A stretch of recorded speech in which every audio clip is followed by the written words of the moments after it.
Assalamualaikum warahmatullahi wabarakatuh. Sahabat,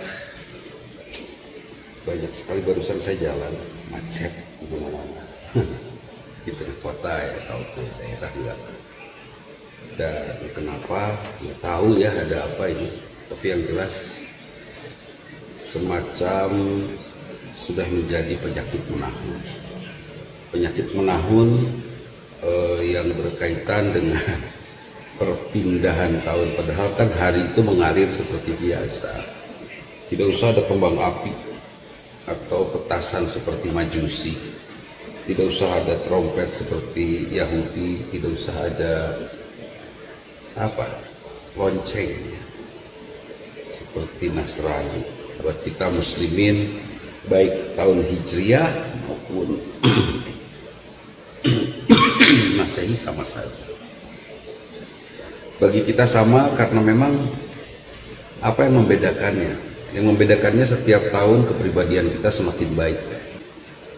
Apa sih sebetulnya dari perjalanan hidup ini yang harus kita paham itu? Kita jangan salah paham tentang hidup. Ya. Tidak usah salah paham dengan hidup, karena memang hidup ini adalah bukan kehendak kita, tapi memang keinginan Allah. Allah ingin kita hidup. Tapi Allah juga ingin kita diatur oleh Allah ya. Nah, jadi kalau kita hidup yang kita tidak minta, tapi kita hidup seperti apa yang kita mau, janganlah. Kita hidup karena Allah ya. Amaudin. Kita hidup karena Allah. Karena Allah yang menghidupkan kita. Kemudian ada bahasa kita harus ikhlas gitu ya. Insya Allah kita harus ikhlas. Boleh ya kita sambil ngobrol. Kita harus ikhlas ya, karena memang hidup ini dari Allah, tentunya untuk Allah ya, untuk Allah, karena dari Allah. Saya ikhlas kok. Ada pemuda malam mingguan bobogohan, saya ikhlas kok ini. Dipeluk sama kamu, saya ikhlas dipeluk sama kamu. Enggak lah, yang nama ikhlas itu bukan pasrah ya, bukan mangga gitu, bukan. Yang namanya ikhlas itu saya melakukannya karena Allah, tentu saya lakukan sesuai dengan apa yang Allah inginkan. Itu ikhlas namanya. Kalau saya melakukan sesuatu karena saya dan saya rela kok gitu kan diperlakukan begitu, itu bukan ikhlas, belum ikhlas. Ikhlas itu saya melakukan karena Allah dan saya melakukan seperti apa yang Allah inginkan, cara-caranya seperti apa yang Allah minta. Jangan gitu, itu ikhlas. Misalnya dalam ibadah, saya ikhlas kok sholat. Sudah sesuai belum sholat kita? Cari tentang sholat dalam perjalanan Rasulullah. Kemudian cari tentang sholat, tanyakan kepada para ulama, itu baru ikhlas. Jadi kalau baru suka saja, baru enteng aja belum ikhlas. Baru enteng aja belum ikhlas. Ikhlas itu seperti apa yang Allah mau gitu. Nah kemudian selain itu apa yang disebut ikhlas? Sadar bahwa kita adalah ciptaan Allah dan kita tidak akan kemana-mana kecuali kepada Allah. Kita tidak akan pergi kemanapun kepada siapapun kecuali kepada Allah. Ada kan orang yang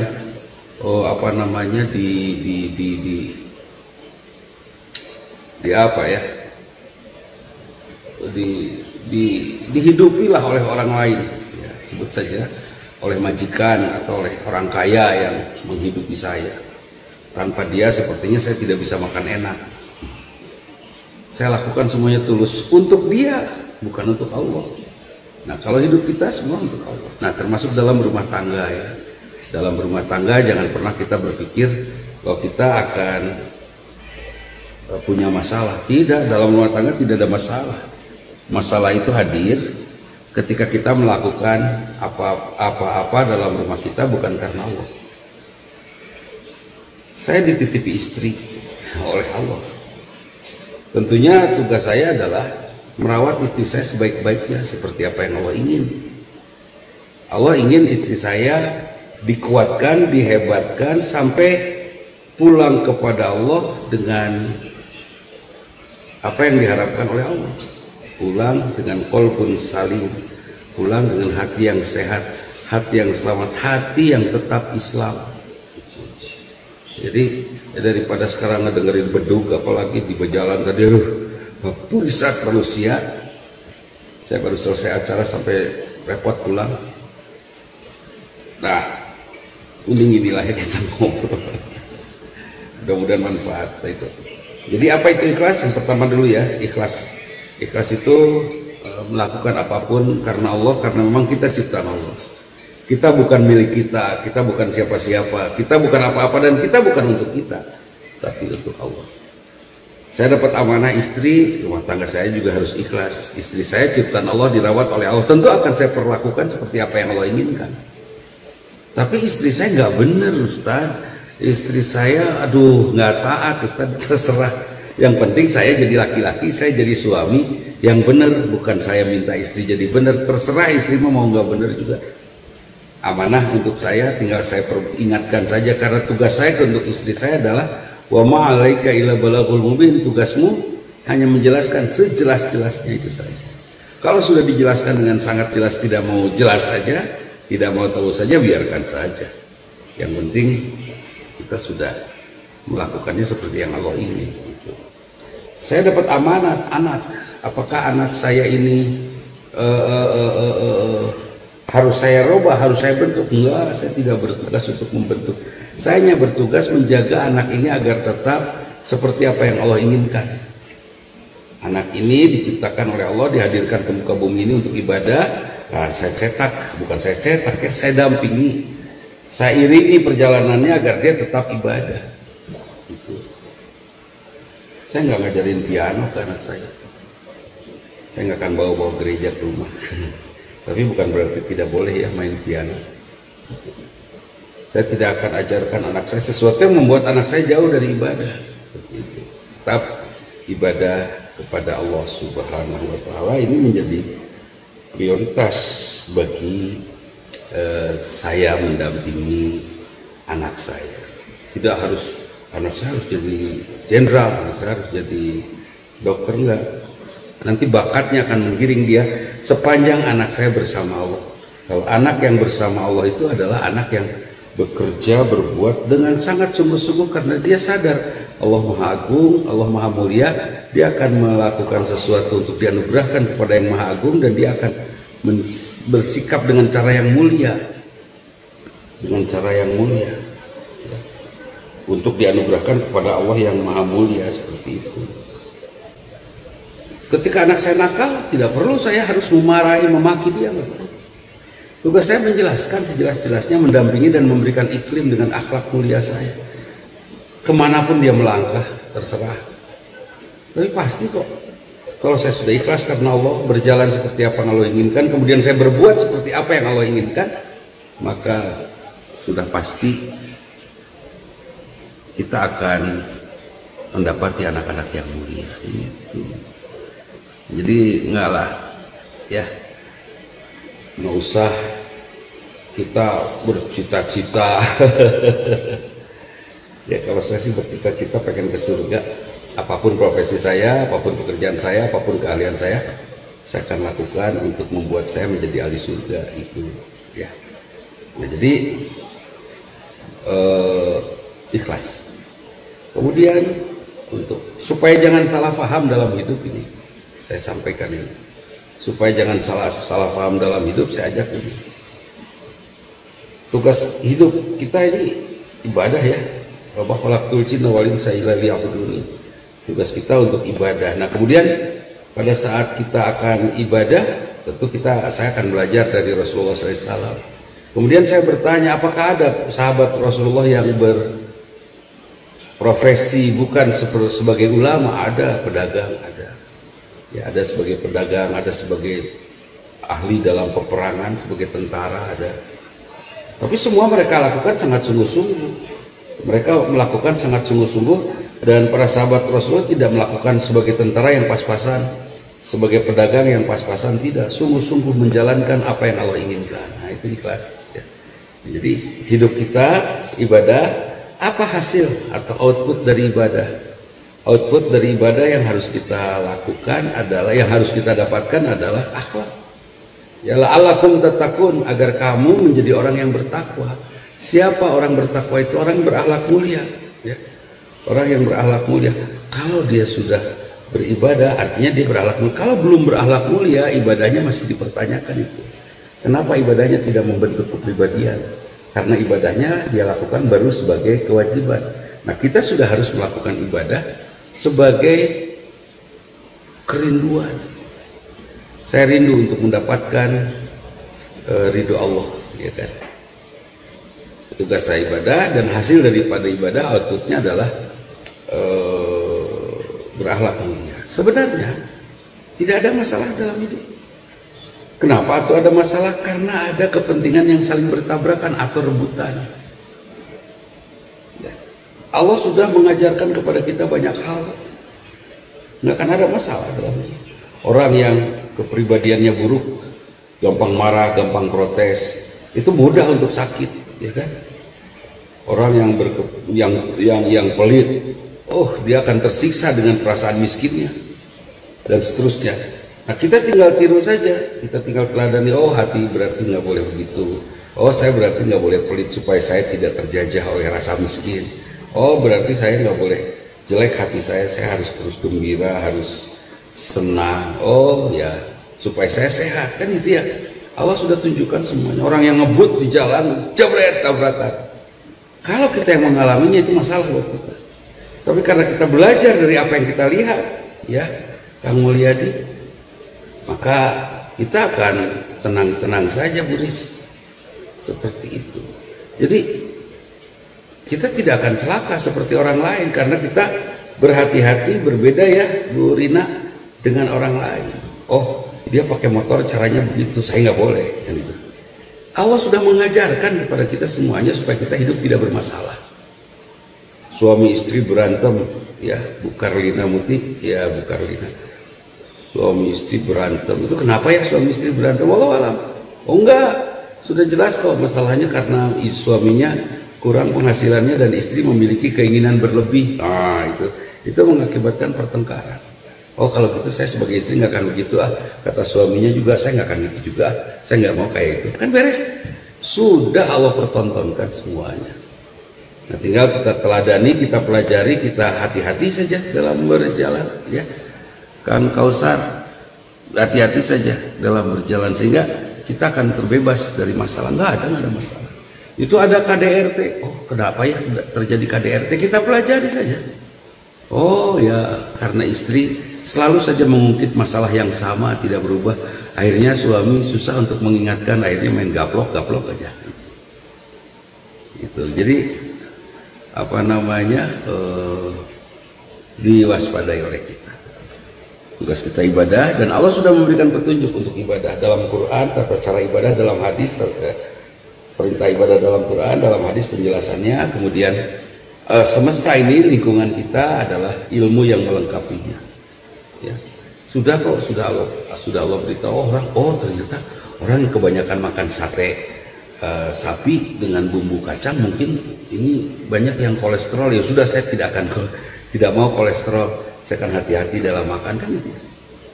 Oh, ternyata orang makan udang itu ada yang alergi. Saya alergi nggak ya? Saya coba. Tapi gara-gara itu banyak orang yang kolesterol. Oke, saya tidak mau kolesterol, saya nggak akan makan udang, kan gitu ya. Seperti itu. Jadi tujuan kita, fungsi harapan kita yang diminta oleh Allah untuk kita dalam hidup ini adalah kita ibadah kepada Allah, dan hasil daripada ibadah ini Allah tidak minta. Ya, tidak minta apa-apa dari ibadah kita. Yang penting kita melakukannya seperti apa yang Allah dan Rasul, yang Allah minta dan Rasulullah contohkan. Dan kita berharap dari ibadah kita menghasilkan akhlak mulia untuk kita. Untuk apa? Untuk mengantar perjalanan hidup kita agar perjalanan hidup kita baik. Bukan dengan gara-gara ibadah kita akan tenang, enggak. Kabura maqtan indallahi taqulu ma la taf'alun, kebencian yang besar bagi orang yang berbicara tetapi tidak berbuat, berdoa dalam sholatnya tapi tidak diaplikasikan. Atau wailul lil musallin alladzina hum an sholatihim sahun, celaka untuk orang-orang yang sholat yang lalai dari sholatnya. Celaka itu. Kenapa? Di dalam sholatnya banyak sekali kalimat-kalimat yang bisa membentuk karakter kita, tetapi di luar sholat kita tidak membangun karakter kita. Nah, ini kan tidak menarik, akhirnya ibadahnya tidak memberikan arti. Banyak orang beribadah, saya ingin tenang, gimana caranya biar sholat tidak pasti tenang? Enggak. Orang makin sholat makin baik, makin khusus sholat ujiannya makin banyak. Makin saum, makin sodako ujiannya makin banyak. Jadi ibadah itu bukan untuk kepentingan saat ini, tetapi untuk pembentukan karakter demi perjalanan hidup panjang ke depan. Ya, itu ibadah. Nah, kemudian setelah berakhlak mulia, siapa sih yang paling hebat akhlak mulianya? Yang yanfa'u binnas, yang paling bermanfaat. Itu akhlak yang paling mulia. Mari kita bermanfaat artinya untuk siapapun. Jangan sampai kita tidak bermanfaat gitu. Siapa orang paling bermanfaat? Orang yang selalu memanfaatkan hidup untuk kualitas dirinya, sehingga ketika kualitas dirinya makin hebat, orang lain makin merasakan manfaatnya. Ini dia. Menyeberangkan orang tua itu hebat, bermanfaat. Tetapi menjadi insinyur yang membuat penyeberangan yang aman untuk orang tua dan nyaman, itu lebih hebat. Kan itu ya. Jadi sahabat, kalau misalnya sekarang Bu Dewi, Bu Neni punya uang itu jangan Siraj Corp. Uang itu jangan kita habiskan untuk hajat hawa nafsu kita, untuk beli ini beli itu. Enggak, jangan. Kebalik. Sayang kalau saya punya uang beli handphone 20 juta, saya punya uang beli motor, bukan. Saya punya uang ganti motor, bukan untuk itu. Sabar. Keringat saya cari uang, saya dapat untuk apa? Untuk membeli buku, saya baca, untuk training, saya meningkatkan kualitas individu kita, untuk berlatih, untuk uji coba dan lain sebagainya. Ketika saya menjadi seorang yang ibadah, kualitas diri kita naik. Ada teman yang buruk, oh saya kecewa sama teman saya, kenapa? Aduh enggak deh, saya kecewa sama dia. Jangan kecewa. Jadi gimana? Jangan kecewa sudah. Jadi gimana? Perbuatan buruk orang lain yang membuat kita kecewa adalah alarm yang mengingatkan kita bahwa hati kita belum cukup sehat. Itu kalau hati saya sudah sehat, ketika ada orang lain berbuat buruk, saya tidak akan kecewa. Tapi karena saya masih kecewa karena keburukan orang, itu artinya saya masih buruk. Perlu saya merubah orang itu? Mudah-mudahan Allah dapat memberikan hidayah kepada dia. Tugas saya menyampaikan saja, memberitahu bahwa itu tidak bagus dan saya tidak perlu kecewa. Ada orang berbuat buruk, saya kecewa. Ada orang berbuat buruk, saya sakit hati. Masya Allah. Kondisi itu akan membuat kita tidak pernah naik tingkat. Kalau saya di sebuah perusahaan, saya sebagai karyawan, saya akan bekerja. Kemudian saya belajar terus bagaimana bekerja yang baik, yang hebat. Terus saya belajar lagi bagaimana saya menjadi seorang pribadi yang hebat. Terus saya bekerja lagi. Terus gitu, saya bekerja. Terus saya dapat uang. Dari uang ini saya lakukan beragam penelitian, pelatihan, membaca, beli buku, bergaul dengan teman-teman hebat, sehingga kualitas saya naik. Kalau saya di perusahaan ini ada 100 orang, dan 100 semuanya itu meningkatkan kualitas individunya, saya yakin perusahaan ini akan jauh meninggalkan yang lain. Kenapa dalam perjalanan usaha kita sering sekali berbicara, aduh banyak saingan gitu kan? Sebetulnya nggak ada saingan itu. Kita merasa banyak saingan karena kita tidak pernah maju. Jangan pernah punya perasaan kita banyak saingan, karena kita akan berlari cepat ke depan sana. Tapi kalau kita terus berada di garis start, terus di situ ilmu kita begitu terus nggak ada maju-majunya, nah saya yakin kita akan berat menghadapi persaingan. Karena mereka yang baru dengan kekuatan dan tenaga baru lari bareng dengan kita. Enggak, saya sudah 6 tahun dengan perusahaan ini. Karyawan saya sudah maju semua, bukan saja finansial dan kepemilikan hartanya, tetapi jauh lebih dari itu, skillnya selalu dia latih dari penghasilan. Saya punya penghasilan 5 juta, 3 juta untuk membangun skill saya, 2 juta untuk rumah saya, atau 4 juta untuk rumah saya, 1 juta untuk membangun skill saya, dan maju terus. Nah, itu, ya. Jadi bangun alat mulia dan berikan manfaat. Kalau skill saya sudah maju, maka perusahaan saya akan mendapatkan manfaat dari kehadiran saya, dan teman-teman saya pun akan terbawa maju oleh saya. Dan kalau skillnya sudah luar biasa, maka saya akan memberikan manfaat yang besar. Jadi siapa manusia yang paling bermanfaat itu? Manusia yang paling bermanfaat adalah manusia yang terus progresif, maju terus, pengetahuannya, jiwanya, kemampuannya, kreativitasnya maju terus, sehingga kehebatan dirinya akan memberikan manfaat yang besar bagi orang lain. Nah, sahabat, manusia yang manusia yang berakhlak mulia adalah paling bermanfaat. Dan manfaatnya untuk apa sih yang paling besar? Manfaatnya membuat orang menjadi ahli surga. Gara-gara saya kerja, teman-teman saya tidak ada yang miskin, gara-gara semuanya jadi hebat kerjanya, dan perusahaan pun maju. Kemudian kita menjadi kaya, kita akan menjadi tentram ibadah. Jangan sampai gara-gara kita yang nggak maju-maju, bahkan ngajak orang buat mundur, perusahaan pun akan rubuh dan akan banyak orang yang nganggur. Akibatnya wajar kalau kita disebut orang yang paling tidak bermanfaat, memberikan keteladanan buruk dan tidak memberikan manfaat pada orang lain. Apa yang paling penting dari manfaat kehadiran kita dalam kehidupan ini? Membuat banyak orang menjadi ahli surga karena ketentraman hidupnya. Ini biasalah life pendek kalau saya tidak panjang-panjang.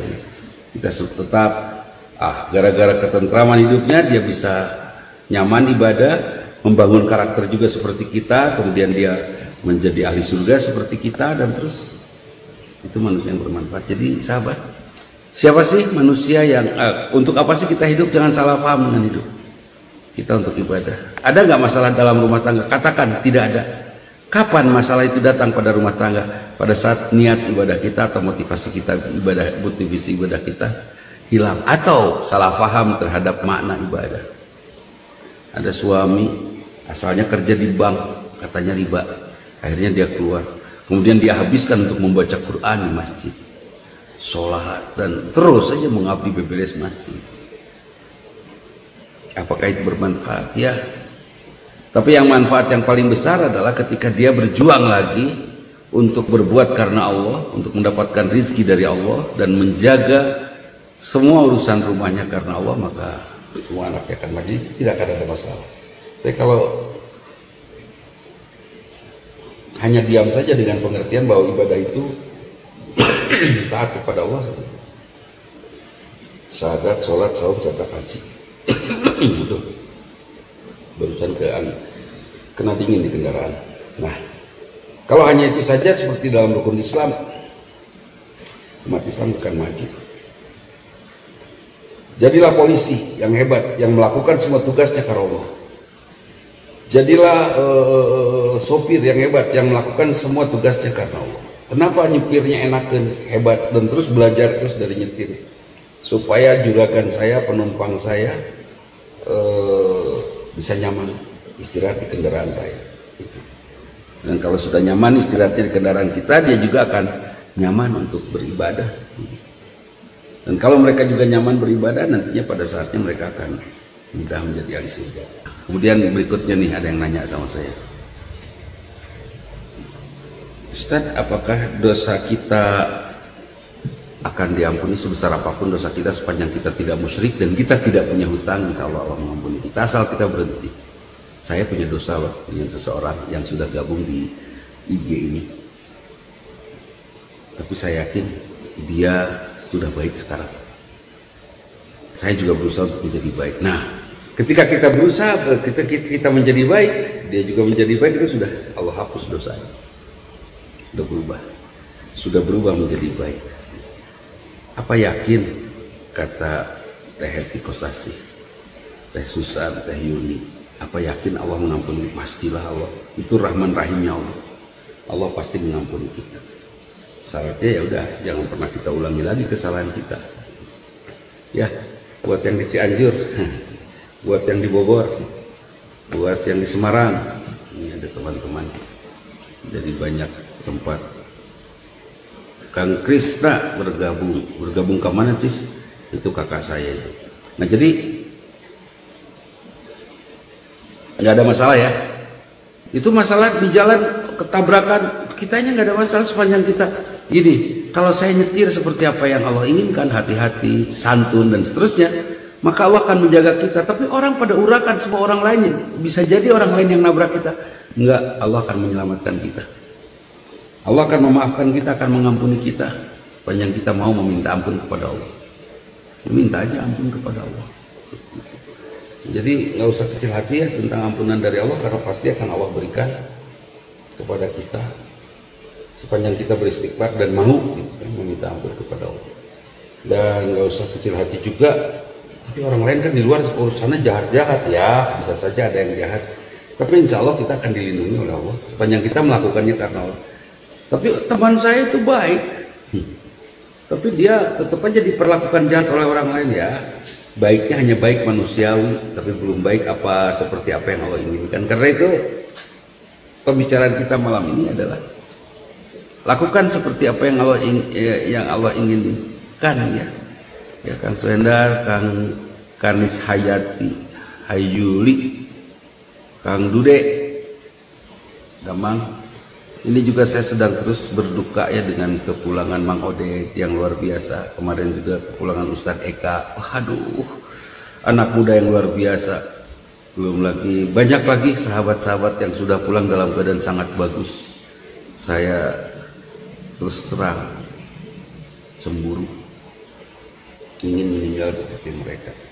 Ternyata perbuatan-perbuatan sederhana yang istiqomah dan betul dilakukan karena Allah yang membuat seorang mendapatkan husnul khatimah. Dalam Islam hanya ada 2 hari raya, Idul Fitri, Idul Adha, sisanya bukan. Tahun baru, hari raya bukan. Itu Merry Christmas, Happy New Year and Merry Christmas, itu mah sudah gabungan. Satu paket antara Natal dan Tahun Baru. Jadi tidak usah ada petasan, tidak usah ada gembira. Biasanya gembira kita ketika kita mendapatkan hidayah, dan sedih kita ketika kita kehilangan hidayah. Enteng ya, enteng lah sudah. Saya pernah tahun baruan, pernah dulu bahula, saya tidak tahu. Bukan tidak tahu, buku saya belum kebaca tentang itu. Makin hari kan makin banyak buku yang dibaca. Akhirnya makin tahu seperti itu. Ya. Nah, jadi kembali lagi, kita tidak minta hidup, Allah yang meminta kita. Hiduplah karena Allah yang menghidupkan kita, dan hiduplah seperti apa yang Allah ingin, karena Allah ingin kita ikut kepada apa yang Allah rencanakan. Sehingga kepulangan kita nanti adalah kepulangan yang qalbun salim, hati yang sehat, hati yang tetap pasrah kepada Allah Subhanahu wa Ta'ala. Kita nanti apa nama simbol lagi singkat surga. Hidup kita tuh sebentar, kita tidak yakin kalau besok pagi kita masih hidup. Ustadz Eka Permana juga begitu, Pak Ode juga begitu, tidak tahu bahwa besoknya dia, padahal besok masih bertugas sebagai wali kota gitu. Saat itu beliau sehat-sehat saja, bahkan akan melaksanakan khutbah, dan khutbah yang luar biasa itu terjadi di Mujahidin pada hari Jumat itu. Kenapa? Karena khutbahnya langsung dengan contoh dari pulangnya seorang hamba Allah yang soleh dengan husnul khatimah. Baik hadirin, itu saja, mudah-mudahan bermanfaat, mudah-mudahan Allah ridho kepada kita. Assalamualaikum warahmatullahi wabarakatuh.